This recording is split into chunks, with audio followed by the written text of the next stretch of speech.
In President Uhuru Kenyatta's words, corruption was frustrating him while he continued making sacrifices that had cost him politically.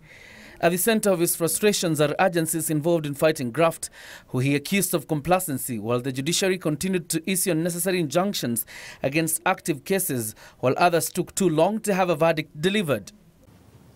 How many cases are before the courts of law? Justice.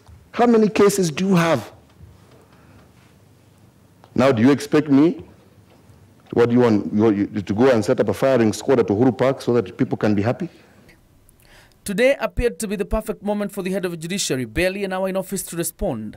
Chief Justice David Maraga promising to lead the onslaught on corrupt cartels operating within the corridors of justice that have previously frustrated the war against graft. As I assume office, I promise to focus on a number of fundamental undertakings. I will endeavor to turn the judiciary into a world-class justice institution. My overarching interest will be an improvement of the service delivery in the justice sector to the people of Kenya. I will seek to eliminate corruption from amongst our ranks. Maraga pledged to improve service delivery in the justice sector by reducing the backlog of cases and automating court proceedings, which some judges have blamed on the slow pace of the cogs of justice. The core function of the judiciary is to ensure that citizens' rights are protected, that all are equal before the law, and that the rule of law is observed. While cultivating a collective and a mutually supportive relationship with all arms of government, we will continue to discharge our constitutional mandate fairly, impartially, but firmly. When I took office, the judiciary, on an annual basis, exchequer release and budgeted, it was 12 billion. Today, you have over 17 billion. DPP was getting less than $1 billion shillings. Today, he's getting 2.2 billion shillings. The Auditor General's office, 2 billion. Today, he's getting 4.4 billion. The Judicial Service Commission that did the work of appointing you had nothing.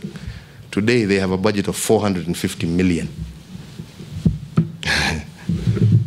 EACC was at 1.4 billion. Today, they're at 2.7 billion.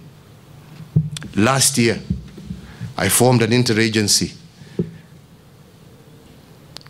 in order to fast-track both investigations and prosecutions. They said the problem they had was they didn't have the resources.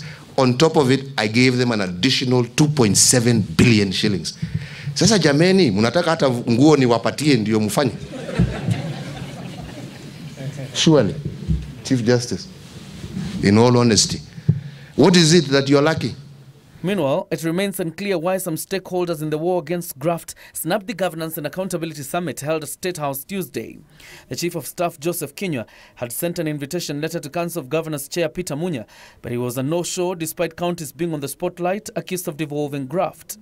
The Law Society of Kenya also had a letter sent to them through its chair, Isaac Okero, who was to extend the invitation to the officials of LSK, as well as senior lawyers and commentators Ahmed Nasir Abdullahi, Fred Ngatia and Edwin Sifuna.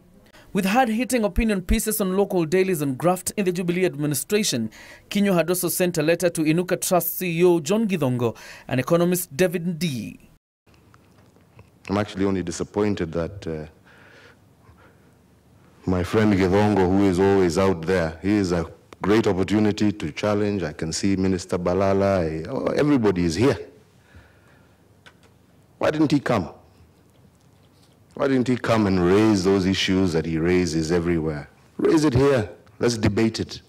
John Jacob Curia, for Channel 1 News.